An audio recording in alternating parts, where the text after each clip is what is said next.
Más textos disponibles en Simba. Las burbujas. Un hombre puede obrar como un insensato en los desfiladeros de un desierto, pero todos los granos de arena parecen verle. Emerson. El guapo Curro Vázquez, de Tierra de Jaén, tuvo ocasión de comprobar estas palabras del filósofo americano hace ya bastantes años. Curro Vázquez, aunque no tenía corazón, estaba enamorado. Es esta una paradoja que se repite con frecuencia gracias a la confusión lamentable en que al supremo hacedor le plugo dejar lo físico y lo moral. Pepita Montes, su novia, estaba completamente engañada respecto a él. Le veía joven, hermoso, sonriente, humilde, rendido, y de esto deducía que era un ángel sin alas. Le amó a despecho de sus padres, que apetecían para ella un labrador acomodado, y no un misero dependiente de un chalán. Porque Curro era un pobrecito muchacho que hacía tiempo había tomado a su servicio Francisco Calderón, el famoso tratante de caballos de Andújar.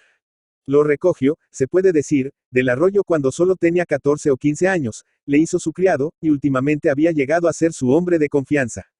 Le pagaba con verdadera esplendidez, le hacía frecuentes regalos, y gustaba de que vistiese con elegancia y fuese bien quisto de las bellas.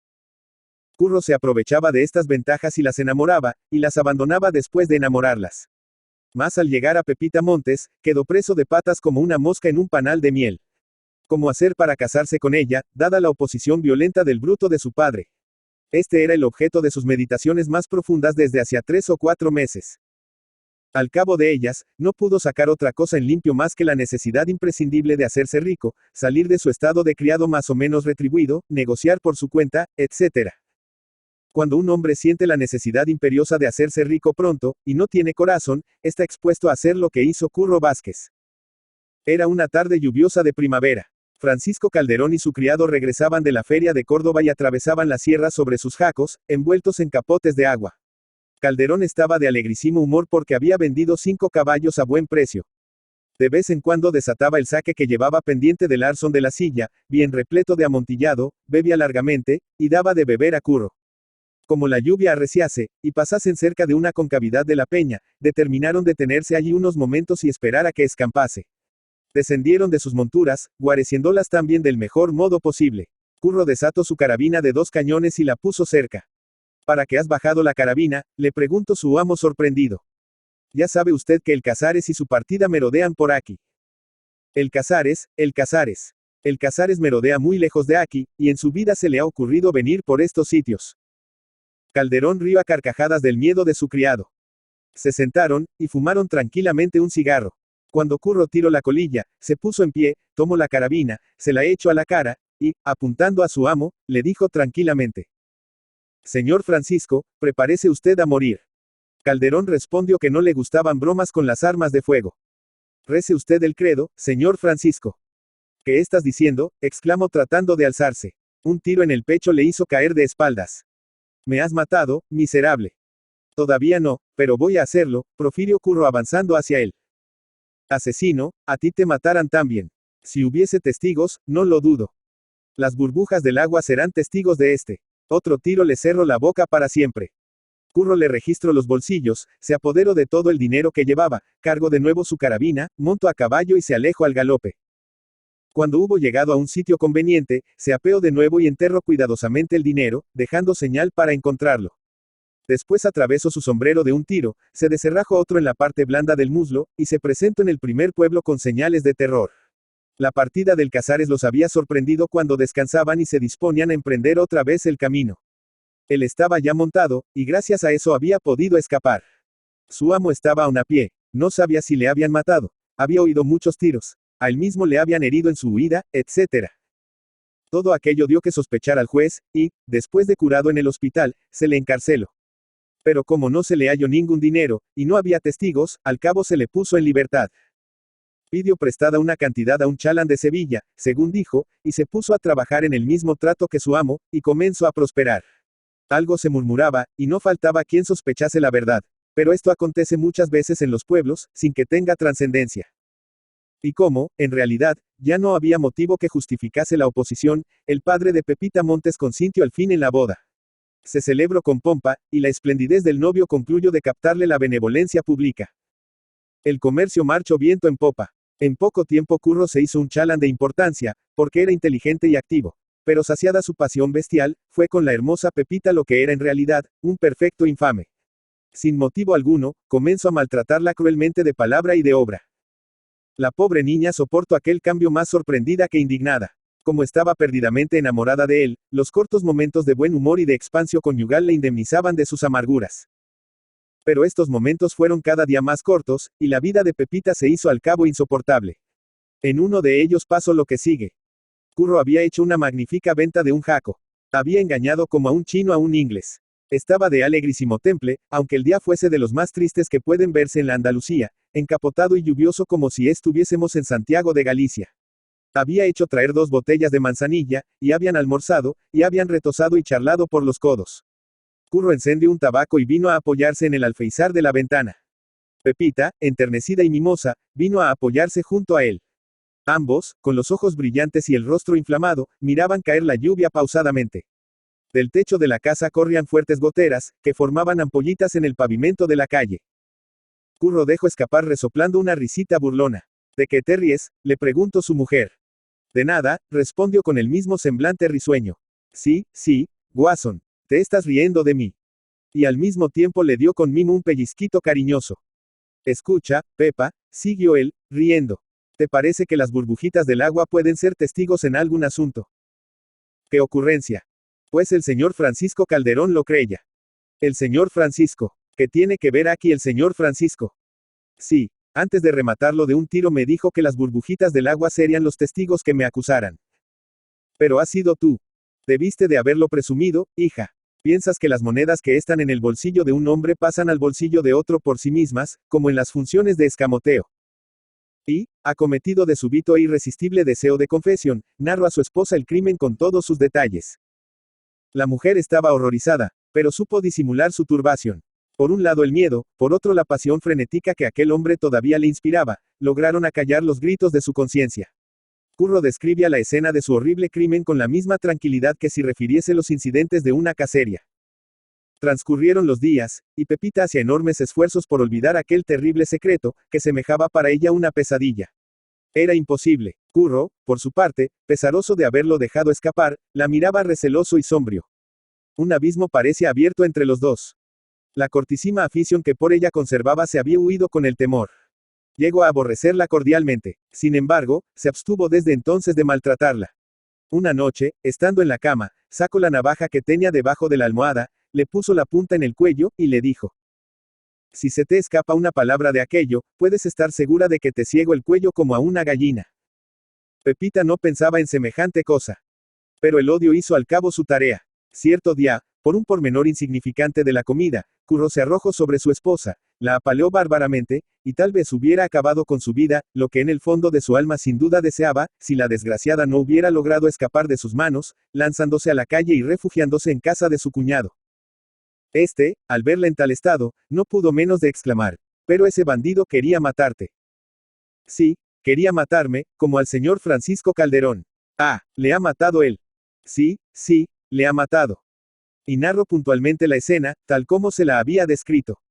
Después quiso volverse atrás, pero ya no era tiempo. Su cuñado, que aborrecía de muerte a Curro, la dejó encerrada en su habitación y se fue desde allí a ver al juez. Se le encarceló de nuevo. El juez, cuyas sospechas, nunca desaparecidas, se trocaban ahora en certidumbre, trabajó el asunto con tanto celo y energía, que al fin le obligó a cantar de plano. Algunos meses después subió al patíbulo en la plaza de Sevilla. Cuando se le puso al cuello la corbata fatal, murmuraba sin cesar: las burbujas, las burbujas. Los que le rodeaban creían que el terror le hacía desvariar. Armando Palacio Valdés. Armando Palacio Valdés, Entralgo, La Viana, Asturias, 4 de octubre de 1853, Madrid, 29 de enero de 1938, fue un escritor y crítico literario español, perteneciente al realismo del siglo XIX. Hijo de Silverio Palacio y Eduarda Valdés. Su padre era un abogado ovetense y su madre pertenece a una familia acomodada. Se educó en Avilés hasta 1865, en que se trasladó a Oviedo a vivir con su abuelo para estudiar el bachillerato, lo que entonces se hacía en el mismo edificio de la universidad. Por entonces leyó en su biblioteca la Ilíada, que le impresionó fuertemente y abrió su interés por la literatura y la mitología. Tras ello se inclinó por otras de historia. Por entonces formó parte de un grupo de jóvenes intelectuales mayores que el de los cuales se consagraron a la literatura Leopoldo Alas y Tomás Tuero, con los que entabló una especial amistad. Tras lograr su título de bachiller en artes en 1870, decidió seguir la carrera de leyes en Madrid, que concluyó en 1874. Perteneció a la tertulia del Billis Club junto con otros escritores asturianos. Dirigió la Revista Europea, donde publicó artículos que luego reunió en semblanzas literarias. También hay buenos retratos literarios en los oradores del Ateneo y en el Nuevo Viaje al Parnaso, donde desfilan conferenciantes, ateneístas, novelistas y poetas de la época. Escribió también como crítico, en colaboración con Leopoldo Alas, la literatura en 1881. Se casó 2 veces. Su primera esposa, Luisa Maximina Prendes, falleció en 1885 después de solo 1 año y medio de matrimonio. Se casó en 1899 en segundas nupcias con Manuela Vega y Gil, que le sobrevivió. Al morir José María de Pereda en 1906, ocupó el sillón vacante en la Real Academia Española. Marta y María por Favila en Aviles. Se dio a conocer como novelista con El señorito Octavio, 1881, pero ganó la celebridad con Marta y María, 1883, ambientada en la ciudad ficticia de Nieva, que en realidad representa Aviles. En esta época de su evolución literaria suele ambientar sus novelas en Asturias. Así ocurre también con El idilio de un enfermo, 1884, que es quizá su obra más perfecta por la concisión, ironía, sencillez de argumento y sobriedad en el retrato de los personajes, algo que Palacio Valdés nunca logró repetir. También de ambiente asturiano son José, 1885, y El cuarto poder, 1888, donde de la misma manera que en La regenta de Leopoldo Alas se realiza una sátira de la burguesía provinciana, se denuncia la estupidez de los duelos y la fatuidad de los seductores. Su novela Riberita, 1886, cuya segunda parte es Maximina, 1887, transcurre en Madrid y revela cierto pesimismo y elementos autobiográficos. Por otra parte, la obra más famosa de Armando Palacio Valdés, La hermana San Sulpicio, 1889, transcurre en tierras andaluzas, cuyas costumbres muestra mientras narra los amores entre una monja que logra salir del convento y un médico gallego que al fin se casa con la religiosa vuelta al siglo. La espuma, 1891, es una novela que intenta describir la alta sociedad madrileña. La fe, 1892, como su propio título indica, trata el tema religioso, y en El maestrante, 1893, se acerca a uno de los grandes temas de la novela del realismo, el adulterio, de nuevo en ambiente asturiano. Andalucía surge de nuevo en Los majos de Cádiz, 1896, y las costumbres valencianas en La alegría del capitán Ribot, 1899. Entre todas sus obras, Palacio Valdés prefiere a Tristano el pesimismo, 1906, cuyo protagonista encarna el tipo humano que fracasa por el negativo concepto que tiene de la humanidad. La aldea perdida, 1903, es como una égloga novelada acerca de la industria minera y quiere ser una demostración de que el progreso industrial causa grandes daños morales. El narrador se distancia demasiado de su tema añorando con una retórica güera y declamatoria una Arcadia perdida y retratando rústicos como heroes homéricos y otorgando nombres de dioses clásicos aldeanos. Es una manera sumamente superficial de tratar la industrialización de Asturias. A Palacio Valdés se le daba mejor la descripción de la ciudad que de la vida rural. Los papeles del Dr. Angelico, 1911, es una recopilación de cuentos, pensamientos filosóficos y relatos inconexos, aunque muy interesantes. En Años de Juventud del Dr. Angelico, 1918, cuenta la dispersa historia de un médico, casas de huéspedes, amores con la mujer de un general, etc. Es autobiográfica la novela de un novelista, 1921, pero además se trata de una de sus obras maestras, con episodios donde hace gala de una gran ironía y un formidable sentido del humor.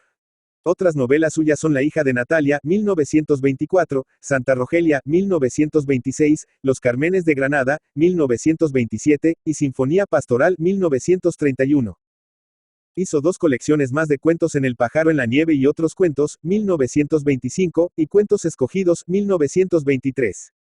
Recogió algunos artículos de prensa breves en Aguas Fuertes, 1884. Sobre la política femenina escribió el ensayo histórico El gobierno de las mujeres, 1931, y sobre la Primera Guerra Mundial en La guerra injusta, donde se declara aliadófilo y se muestra muy cercano a la generación del 98 en su ataque contra el atraso y la injusticia social de la España de principios del siglo XX. En 1929 publicó su Testamento literario, en el que expone numerosos puntos de vista sobre filosofía, estética, sociedad, etc., con recuerdos y anécdotas de la vida literaria en la época que conoció. Durante la Guerra Civil lo encontramos en Madrid pasando frío, hambre, enfermo. Los hermanos Álvarez Quintero lo atendían con los escasos víveres que podían reunir.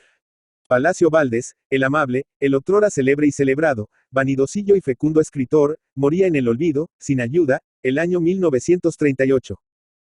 Póstumo es el álbum de un viejo, 1940, que es la segunda parte de la novela de un novelista y que lleva un prólogo del autor a una colección de 50 artículos.